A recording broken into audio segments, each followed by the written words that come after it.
الحمد لله نحمده ونستعينه ونستغفره ونؤمن به ونتوكل عليه ونعوذ بالله من شرور أنفسنا ومن سيئات أعمالنا ونعوذ بالله من شرور أنفسنا ومن سيئات أعمالنا ونعوذ بالله من شرور أنفسنا ومن سيئات أعمالنا وقال سبحانه وتعالى إن الله وملائكته يصلون على النبي يا أيها الذين آمنوا صلوا عليه وسلموا تسليما اللهم صل على محمد وعلى آل محمد كما صليت على إبراهيم وعلى آل إبراهيم إنك حميد مجيد اللهم بارك على محمد وعلى آل محمد كما باركت على إبراهيم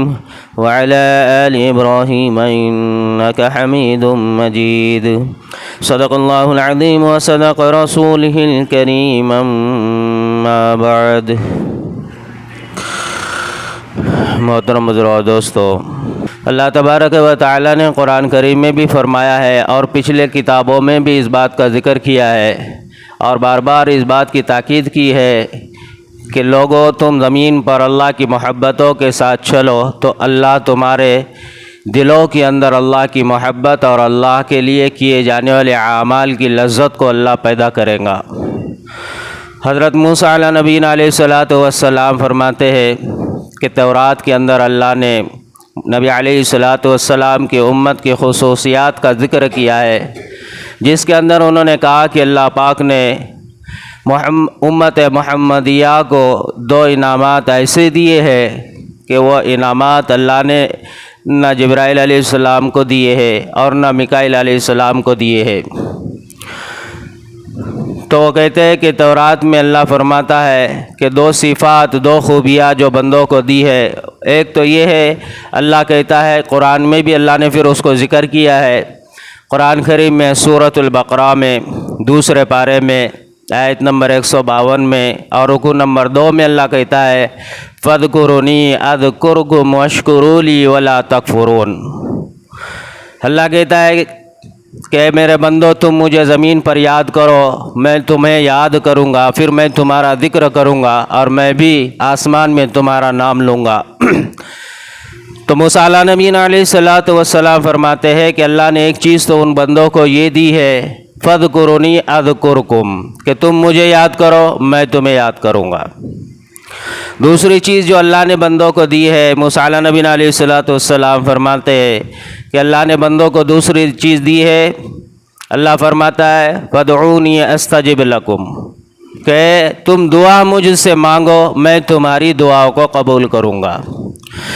یہ وہ نعمت ہے امت محمدیہ کو جو حضرت موسیٰ علیہ نبینا علیہ الصلاۃ والسلام کہتے ہیں کہ اللہ خود ان سے کہہ رہا ہے کہ تم مجھ سے مانگو میں اسے قبول کروں گا۔ جب اللہ کہہ رہا ہے کہ قبول کروں گا تو دعاؤں کے مانگنے پر اس کے رد ہونے کا شبہ ہوتا ہی نہیں، شک ہوتا ہی نہیں۔ شرط یہ ہے کہ پھر ہم اللہ کو یقین کے ساتھ میں مانگے اور اللہ کے ساتھ میں دعاؤں کے ذریعے، ذکر کے ذریعے اپنے تعلق کو جوڑے رکھے۔ پھر آگے اللہ فرماتا ہے تورات کے اندر کہ اللہ یہ کہتا ہے اگر تم زمین کے اوپر دنیا کی محبتوں کو دل میں لے کر چلو گے، دنیا کو اپنے دل میں بٹھا کر چلو گے تو اللہ اس کے بدولت پھر تمہارے دلوں میں اعمال کی، ذکر کی، تلاوت کی اور نیک کاموں کی لذت اور حلاوت کو دلوں سے اللہ نکال دے گا۔ اللہ کہتا ہے پھر مجھے پرواہ نہیں ہے، تم جو عمل کرو گے اس کے اندر سے لذت اور حلاوت جو ہے تمہارے دلوں سے میں نکالوں گا، کیونکہ تمہارے دلوں میں دنیا کو تم نے بٹھایا ہوا ہے۔ پھر آگے اللہ فرماتا ہے کہ پھر شیطان بھی ایسے بندوں سے بے فکر ہو کر رہتا ہے اور شیطان ان کے اوپر اپنا جال اور اپنا فریب نہیں چلاتا، کیونکہ شیطان خود یہ کہتا ہے کہ یہ تو خود گمراہ ہے، اس پر میں کیوں اپنے وقت کو ضائع کروں۔ تو جو بندہ اللہ کے ذکر سے دور ہے، جو بندہ اللہ کے اعمال صالحین کے ذریعے تعلق کے جوڑنے میں اپنا کردار مضبوط نہ بنایا ہوا ہو، جس کی نسبت اللہ کے ساتھ نہ ہو، تو ایسے بندے پر شیطان تک اپنا وقت دینے کو تیار نہیں ہوتا۔ تو ایسے بندے جو زمین کے اوپر دنیاوی محبتوں کے ساتھ جیتے ہیں، تو فرمایا کہ ان لوگوں کے دلوں پر شیطان بھی کوشش اور جد و جہد نہیں کرتا، ان کو ان کے حال پہ چھوڑ دیتا ہے۔ تو اللہ تبارک و تعالیٰ نے یہی قرآن کے ذریعے اور نبیوں کے ذریعے بتلایا ہے کہ جب تمہارے دلوں کے اندر دنیا کی محبت آئیں گی تو اللہ کی عبادت کا مزہ اور لذت تمہارے دلوں میں پھر نہیں آئے گا۔ جب لذت عبادت دلوں میں نہیں آئے گی تو پھر ہماری عبادتیں، ہمارے اعمال، ہمارے اذکار اور ہمارے دعائیں، پھر اس سے ہمارے اندر، ہمارے طبیعت میں اکتاہٹ پیدا ہوں گی، جس کے اندر ہمیں جو ہے زیادہ وقت لگانے کے لیے نہ جسم ساتھ دیں گا اور نہ دل ساتھ دیں گا، کیونکہ جن اعمالوں میں لذت نہیں ہے یہ انسان پھر اس میں جد و جہد کر اپنے آپ کو تیار کر ہی نہیں سکتا۔